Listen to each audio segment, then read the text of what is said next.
মালপত্র গুছিয়ে রাখার পর হটকেসটাকে দেখিয়ে শৈবাল বললেন, দোয়েল কোয়েল, তোমরা আগে দাদুনকে খাইয়ে দিও, তারপর তোমরা দুজনে। উনি কথাটা শেষ করার আগেই দোয়েল একটু হেসে বলল, তোমার ভয় নেই, তোমার বাবাকে আমরা না খাইয়ে রাখব না। এবার উনি মেয়েদের দিকে তাকিয়ে বলেন, তোমরা দাদুনকে একলা রেখে কোথাও যাবে না, দাদুনের সব কথা শুনবে। কোয়েল সঙ্গে সঙ্গে দাদুনের গলা জড়িয়ে ধরে বেশ গম্ভীর হয়ে বলে, এই বুড়ো, শুনলে তো ছেলের কথা, আমাদের পারমিশন না নিয়ে তুমি কোথাও যেতে পারবে না। দোয়েল বলে, তুই কিছু চিন্তা করিস না কোয়েল, পুরীতে তো দাদুন ছেলেকেও কাছে পাবে না, পুত্রবধূকেও কাছে পাবে না, আমরা যা বলবো বুড়োকে তাই শুনতে হবে। ওদের কথায় শুধু শৈবাল আর বৃদ্ধ অনিলবাবু না, সামনের বার্থের বৃদ্ধা ও মধ্যবয়সী ভদ্রলোকও হাসেন। শৈবাল ওই ভদ্রলোককে জিজ্ঞেস করেন, আপনারাও কি পুরী যাচ্ছেন? উনি পাশের বৃদ্ধাকে দেখিয়ে বলেন, আমার মামিমা যাচ্ছেন, আমি যাচ্ছি না। শৈবাল বৃদ্ধার দিকে তাকিয়ে বলেন, মাসিমা, আপনিও মেয়ে দুটোর দিকে একটু খেয়াল রাখবেন। দোয়েল সঙ্গে সঙ্গে বলে, দিদাকে কিছু করতে হবে না, আমরাই দিদাকে দেখব। বৃদ্ধা একগাল হাসি হেসে বলেন, আমার মতো বুড়িকে দেখাশোনা করতে তোমাদের কষ্ট হবে না তো? না না, কিছু কষ্ট হবে না। দোয়েল মুহূর্তের জন্য থেমে বলে, এই বুড়োকে যদি সামলাতে পারি তাহলে আপনার মতো সুন্দরী দিদাকে দেখাশোনা করতে আমাদের কোনো অসুবিধে হবে না। বৃদ্ধা চাপা হাসি হেসে বলেন, আমাকে আর সুন্দরী বলো না, তোমাদের মতো সুন্দরী তো চোখেই পড়ে না। কোয়েল বলে, ও কথা বলবেন না দিদা, আপনাকে এই বয়সেই যখন এত সুন্দর দেখতে, তখন অল্প বয়সে যে কত সুন্দর ছিলেন তা ভাবাই যায় না। উনি চাপা হাসি হেসে বলেন, তোমরা যাই বলো না কেন, আমি অল্প বয়সেও তোমাদের মতো সুন্দর ছিলাম না। বৃদ্ধ অনিলবাবু একবার হাতের ঘড়ি দেখেই ছেলেকে বলেন, হ্যাঁ রে খোকা, তুই এবার যা, বাড়িতে বৌমা একলা আছেন। দোয়েল বলল, হ্যাঁ হ্যাঁ বাবা, তুমি যাও, মায়ামাসি আজ কাজে আসবে না, মা অনেকক্ষণ একলা একলা আছে। শৈবাল বাবাকে প্রণাম করার পর দুই মেয়েকে একটু আদর করে ট্রেন থেকে নামার আগে বলেন, তোমরা রোজ একবার করে ফোন করতে ভুলে যেও না যেন। দোয়েল বলল, হ্যাঁ হ্যাঁ, রোজই ফোন করব, সময় পেলে তুমিও ফোন করো। হ্যাঁ, নিশ্চয় করব। প্রায় সঙ্গে সঙ্গে বৃদ্ধার বোনপো মাসিকে প্রণাম করে বিদায় নিলেন। 2-5 মিনিট পরই ট্রেন ছাড়ল। ট্রেন ছাড়ার পরপরই কোচ অ্যাটেন্ডেন্ট চার্টের উপর চোখ বুলিয়ে অনিলবাবুকে জিজ্ঞেস করে, আপনি মিস্টার ব্যানার্জি? হ্যাঁ। আর ওরা দুজনে মিস ডি ব্যানার্জি আর মিস কে ব্যানার্জি? হ্যাঁ। এবার কোচ অ্যাটেন্ডেন্ট বৃদ্ধার দিকে তাকিয়ে বলেন, আপনি মিসেস চৌধুরী? বৃদ্ধা উত্তর দিলেন, হ্যাঁ। কোচ অ্যাটেন্ডেন্ট সঙ্গে সঙ্গে চলে যায়। দোয়েল হটকেস খুলতে খুলতেই বলে, দাদুন, হাত ধুয়ে এসো। কোয়েল সঙ্গে সঙ্গে ব্যাগ থেকে সাবান তোয়ালে বের করে বৃদ্ধের দিকে এগিয়ে দেয়। অনিলবাবু বাথরুম থেকে ঘুরে আসতেই দোয়েল ওর হাতে লুচি আলুর দমের প্লেট তুলে দেয়। দ্বিতীয় প্লেটটিও মিসেস চৌধুরীর দিকে এগিয়ে ধরতেই উনি একটু হেসে বলেন, দিদি তোমরা খাও, আমি খেয়ে এসেছি। কোয়েল বাড়ি থেকে যা খেয়ে এসেছেন তা এতক্ষণে হজম হয়ে গেছে। দোয়েল বলে, এই ছোট্ট ছোট্ট 2-4টে লুচি খেতে আপনার কোনো কষ্ট হবে না, আমরা 3 জনে খাবো আর আপনি খাবেন না, তাই কখনো হয়? কিন্তু না না দিদা, এক যাত্রায় পৃথক ফল হতে পারে না, নিন নিন, ধরুন। মিসেস চৌধুরী প্লেট হাতে নিতেই কোয়েল ওর দিকে তাকিয়ে বলে, that's like a good girl. ওর কথা শুনে উনি না হেসে পারেন না। খেতে খেতেই মিসেস চৌধুরী অনিলবাবুর দিকে তাকিয়ে বলেন, আপনার এই দুটি নাতনি কি যমজ? হ্যাঁ। কোয়েল সঙ্গে সঙ্গে পাশ ফিরে বলে, দাদুন, মিথ্যে কথা বলছো কেন? ও মিসেস চৌধুরীর দিকে তাকিয়ে বলে, আমরা যমজ না, দিদি আমার থেকে 7 মিনিটের বড়। মিসেস চৌধুরী চাপা হাসি হেসে বলেন, তাহলে তো তোমরা যমজ না। লুচি আলুর দমের পর্ব শেষ হতেই দোয়েল সবাইকে মিষ্টি দেয়। মিষ্টি খেতে খেতেই মিসেস চৌধুরী দোয়েল কোয়েলের দিকে তাকিয়ে জিজ্ঞেস করেন, তোমরা বুঝি একটু রাত করে খাওয়া দাওয়া করো? কোয়েল সঙ্গে সঙ্গে বলে, হ্যাঁ।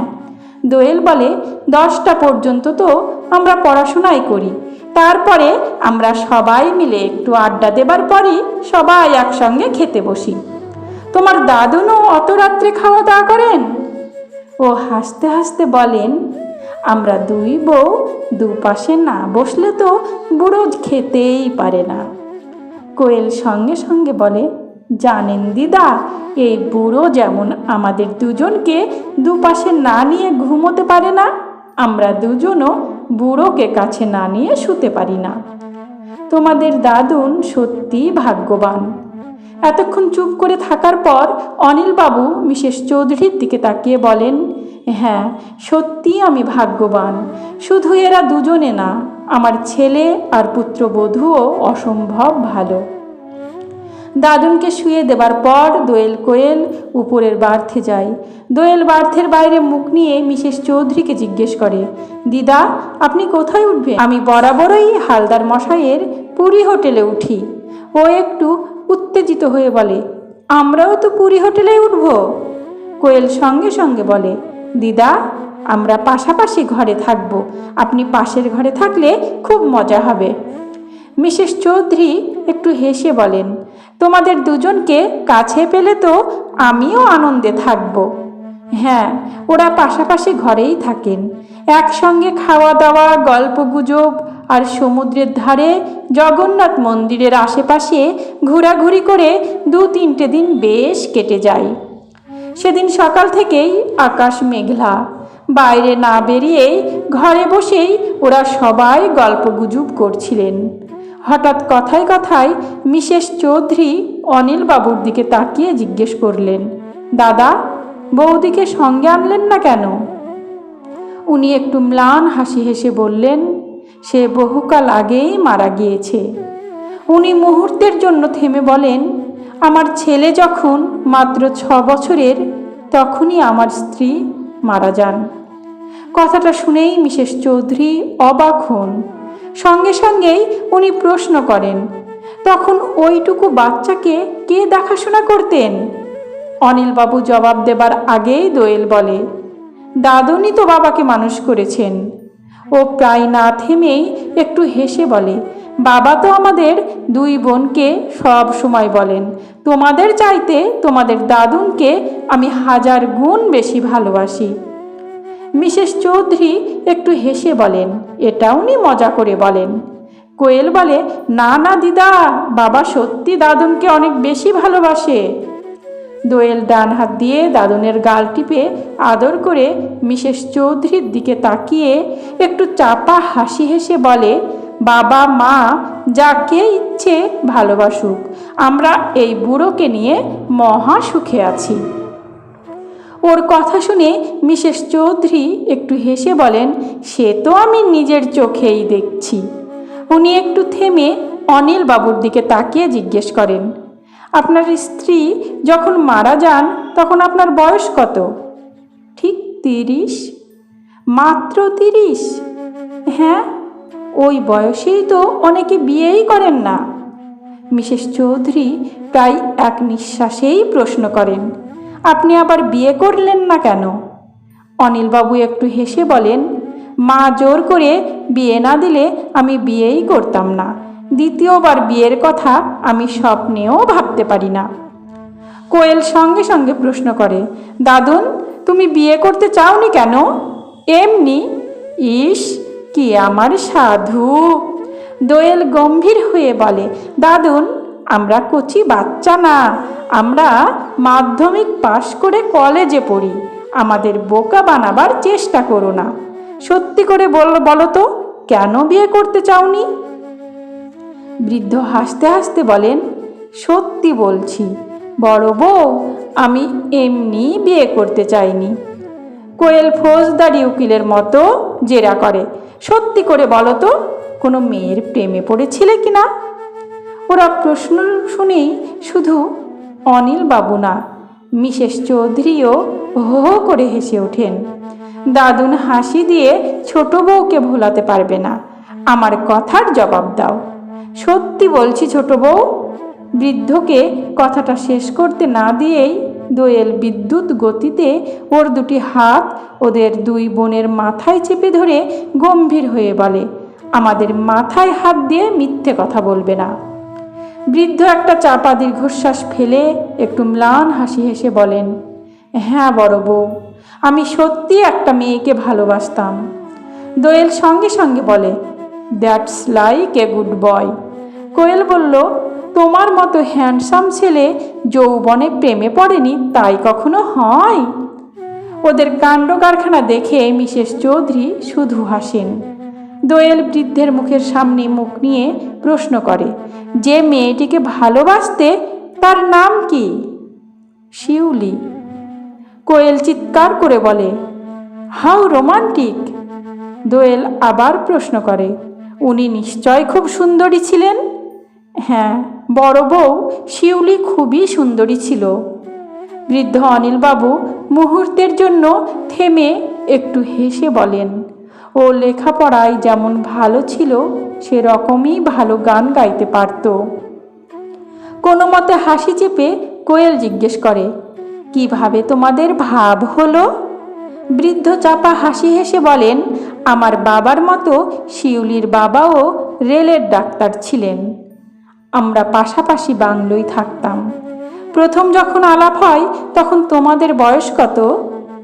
গম্ভীর হয়ে প্রশ্ন করে দোয়েল।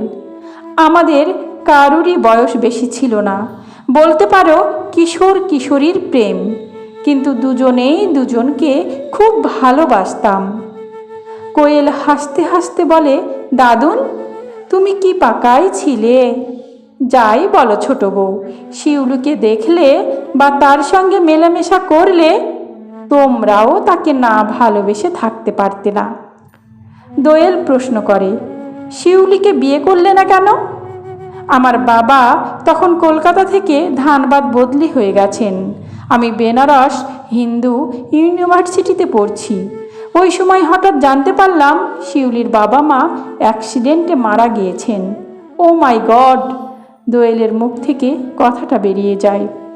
ওই অ্যাক্সিডেন্টের পরই শিউলি আর ওর দিদিকে বোধহয় কোনো আত্মীয় নিয়ে যায়, কিন্তু আমরা ওদের ঠিকানা না জানায় কোনো চিঠিপত্রও লিখতে পারলাম না। কিন্তু উনি তো তোমাদের ঠিকানা জানতেন। দোয়েল মুহূর্তের জন্য না থেমেই বলেন, উনি তো তোমাকে চিঠি দিতে পারতেন। বৃদ্ধ অনিলবাবু মান হাসি হেসে বলেন, বড় বউ, মিসফরচুন নেভার কামস অ্যালোন। ঠিক ওই সময়ে আমার বাবা হঠাৎ হার্ট অ্যাটাকে মারা গেলেন, আর আমিও সঙ্গে সঙ্গে লেখাপড়া ছেড়ে চাকরি করতে শুরু করলাম। উনি একটা চাপা দীর্ঘশ্বাস ফেলে বলেন, শিউলি নিশ্চয় আমাকে চিঠি দিয়েছিল, কিন্তু ওর চিঠি আসার আগেই তো আমি বেনারস ছেড়ে চাকরি নিয়ে কটক চলে গেছি। মিসেস চৌধুরী মুখ নিচু করে থাকেন। দোয়েল আর কোয়েলও কিছুক্ষণ কথা বলতে পারে না। তারপর একটা দীর্ঘশ্বাস ফেলে দোয়েল বলে, রিয়েলি ভেরি আনফর্চুনেট। এতক্ষণ চুপ করে থাকার পর মিসেস চৌধুরী একটা হেসে অনিলবাবুকে বলেন, এতকাল যে কথা কাউকে বলতে পারেননি তা এই দুই বউকে বলে দিলেন। কি করব বলুন, এদের তো মিথ্যে কথা বলতে পারি না। ওরা দুজনেই তো আমার কাছে কোনো কিছু গোপনও করে না, মিথ্যেও বলে না। না না, আপনি ঠিকই করেছেন। এদের দুজনের চাইতে ভালো বন্ধু তো আপনার হতে পারে না। কোয়েল হাসতে হাসতে বলে, জানেন দিদা, আমাদের তিনজনেরই একটা আলাদা জগৎ আছে, সেখানে আমাদের মা বাবারও নো অ্যাডমিশন। মিসেস চৌধুরী হাসতে হাসতে বলেন, তোমাদের ওই তিনজনের জগতে একটু ঠাঁই পাবো না? দোয়েল সঙ্গে সঙ্গে বলে, আপনাকে ঠাঁই না দিলে কি আপনি আমাদের এইরকম সিক্রেট মিটিংয়ে থাকতে পারতেন? যাই হোক, দিনগুলো বেশ কেটে যায়। সেদিন সকালে মিসেস চৌধুরীর ঘরে বসে দোয়েল কোয়েল গল্প গুজব করছিল। হঠাৎ একটা সে কথার পর দোয়েল বলল, দিদা, কলকাতায় ফিরে যাবার পর আমাদের ভুলে যাবে না তো? না দিদি, তোমাদের কাউকেই ভুলতে পারবো না। মিসেস চৌধুরী একটু ম্লান হাসি হেসে বলেন, দিদি, এ সংসারে কিছু কিছু মানুষকে সারা জীবনই একা থাকতে হয়। আমি এই রকমই এক অভাগিনী। আমি কারোর বাড়িতেই বিশেষ যাই না। কিন্তু দিদা, ওকে কথাটা শেষ করতে না দিয়ে উনি বলেন, না দিদি, আমাকে জোর করো না। আমি একা একা লুকিয়ে চুরিয়ে চোখের জল ফেলেই বাকি জীবন কাটিয়ে দিতে চাই।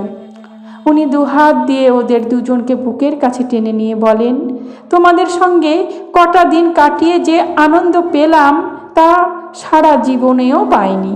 তোমাদের কথা আমি কোনো দিন ভুলব না। পরের দিন সকালে দাদুনকে সঙ্গে নিয়ে বেড়াতে বেরিয়ে দোয়েল কোয়েলের সঙ্গে ওদের এক বন্ধু ও তার মা বাবার সঙ্গে দেখা। ওই বন্ধু জোর করে দোয়েল কোয়েলকে ওদের হোটেলে নিয়ে গেল, বলল সন্ধ্যের আগেই ফিরে আসবে। বিকেলবেলায় চা খেয়ে অনিলবাবু বারান্দায় বসেছিলেন নাতনিদের পথ চেয়ে। হঠাৎ মিসেস চৌধুরী হাজির। অনিলবাবু মুহূর্তের জন্য ওর দিকে তাকিয়ে বলেন, বেড়াতে বেরোচ্ছেন?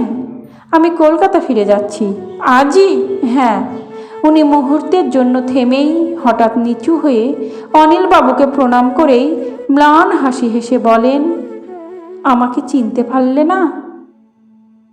অনিলবাবু অবাক বিস্ময়ে ওর দিকে তাকিয়ে বলেন, না, ঠিক, আমি শিউলি। তুমি শিউলি? হ্যাঁ। মিসেস চৌধুরী আর এক মুহূর্ত না দাঁড়িয়ে আঁচল দিয়ে মুখ চেপে ধরে ঝড়ের বেগে ঘর থেকে বেরিয়ে গেলেন। গল্প শিউলি, কলমে নিমাই ভট্টাচার্য, কণ্ঠে আমি রোজি।